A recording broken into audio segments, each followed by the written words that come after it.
पहाड़ों की तरफ ही एक हरा भरा जंगल था। उस जंगल में काफी सारे पक्षी रहा करते थे। अरे अरे पक्षियों, सुनो मेरी बात। पता है, संग वाले जंगल में एक चील ने काफी ज्यादा शोर मचा दिया है। पता है, वह पक्षियों को मार कर खाया जा रहा है। बस मुझे इसी वजह से ही अपना जंगल बहुत ज्यादा अच्छा लगता है, क्योंकि हमारी जंगल में किसी भी तरह का कोई खतरा नहीं है। अरे हाँ कालू कौवे भैया, ये तो तुम बिल्कुल ठीक कह रहे हो। हमारा जंगल सबसे अच्छा जंगल है। हाँ, वो सब तो ठीक है कालू कौवे, परंतु अब इतनी भी तारीफें ना करो हमारे जंगल की। देखो, कहीं हमारे जंगल को हमारी ही नजर ना लग जाए। बस फिर क्या था कि वही एक दूसरी तरफ से बहुत बड़ा सांप जंगल में आ जाता है।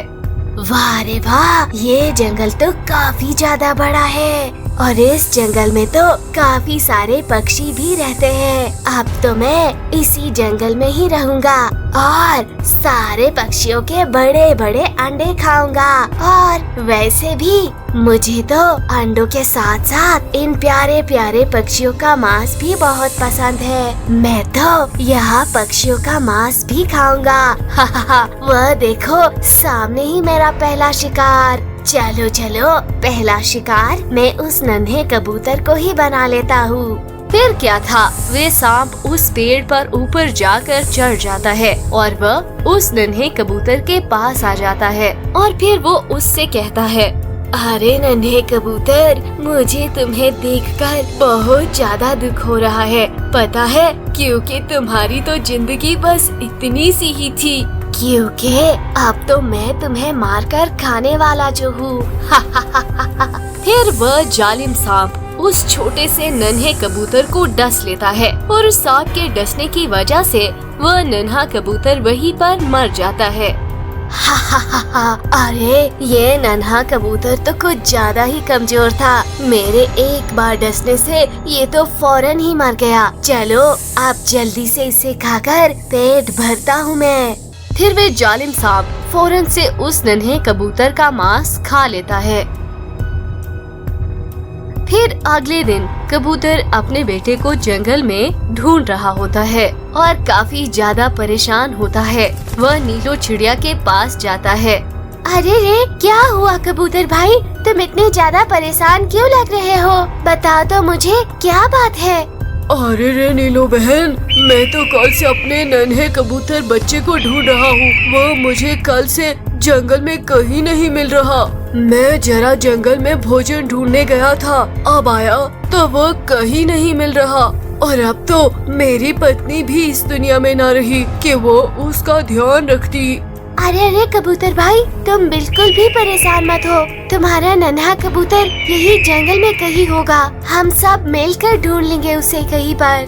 फिर उसी समय कालू कौवा भी वहीं पर आ जाता है। वह आकर कहता है, अरे नीलो चिड़िया कबूतर भाई, बहुत ही बुरी खबर है।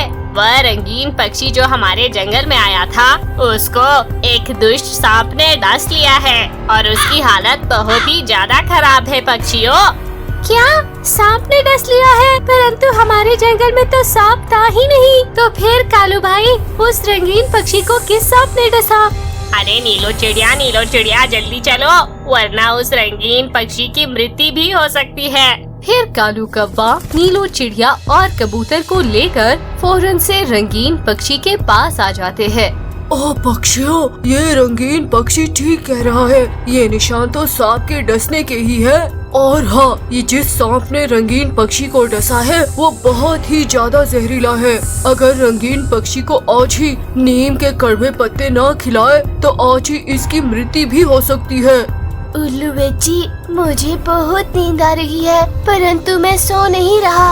आप जल्द से जल्द मेरा इलाज कर दीजिए, वरना अगर तो मैं सो गया तो मैं फिर कभी नहीं उठूंगा।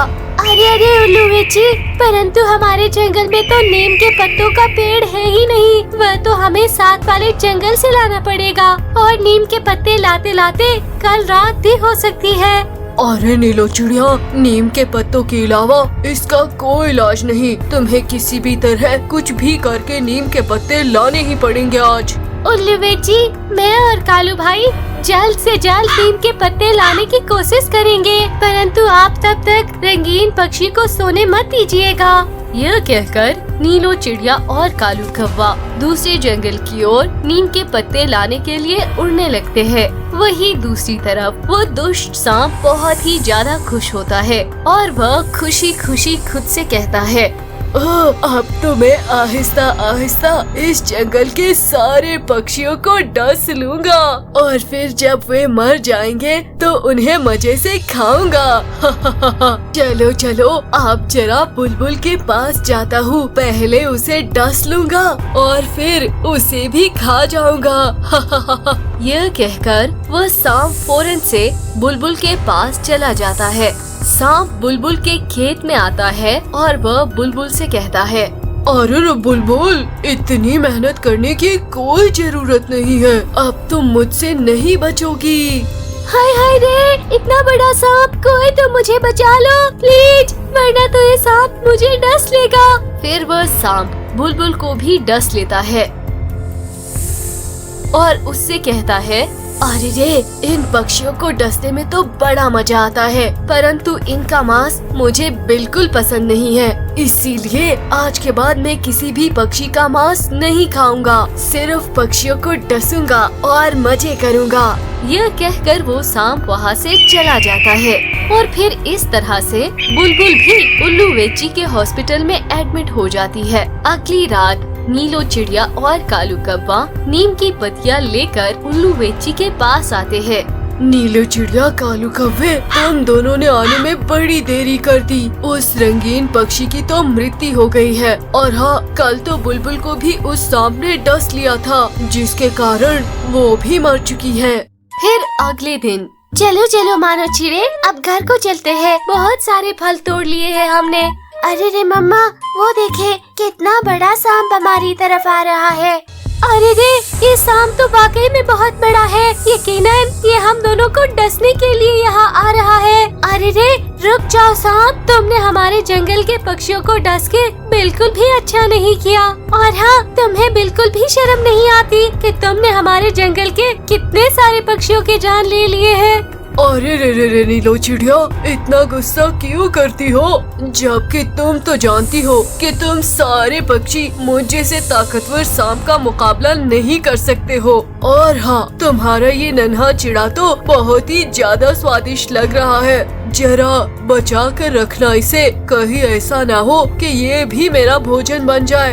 यह कहकर वह सांप वहाँ से चला जाता है। अरे मानो चिड़े, ठीक ही तो कह रहा था वो सांप, हम सब पक्षी बहुत कमजोर हैं, उस ताकतवर सांप का हम कोई मुकाबला नहीं कर सकते।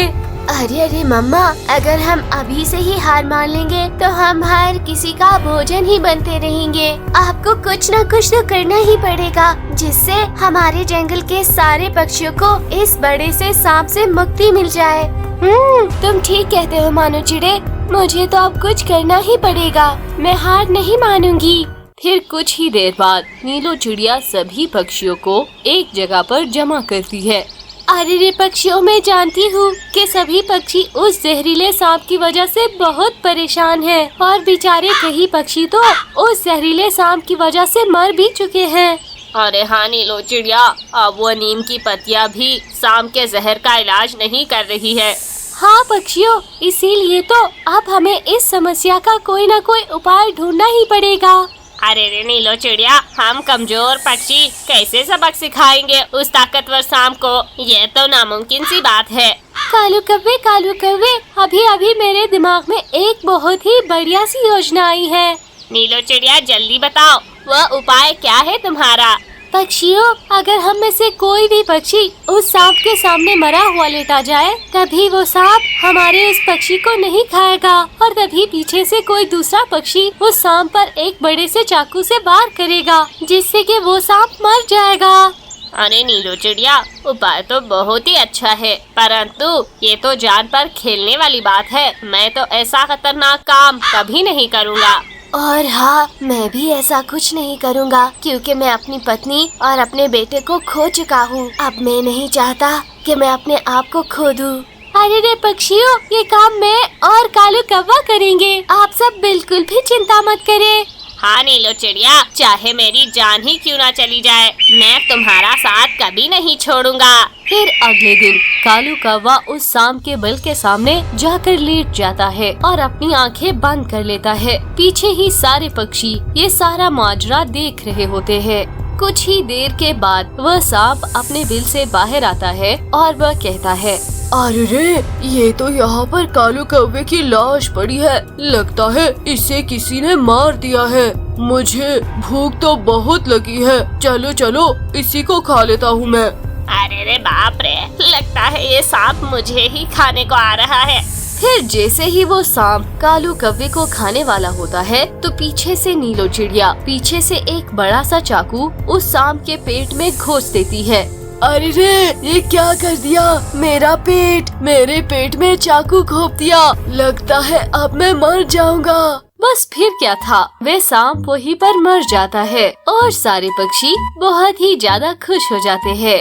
तो फ्रेंड्स, इस कहानी से हमें ये प्रेरणा मिलती है कि अगर हम किसी ताकतवर के सामने कमजोर हैं, तो हम उसे अपनी अकल से भी हरा सकते हैं। और अगर आप सबको ये कहानी अच्छी लगी तो वीडियो को लाइक और चैनल को जरूर सब्सक्राइब कीजिए।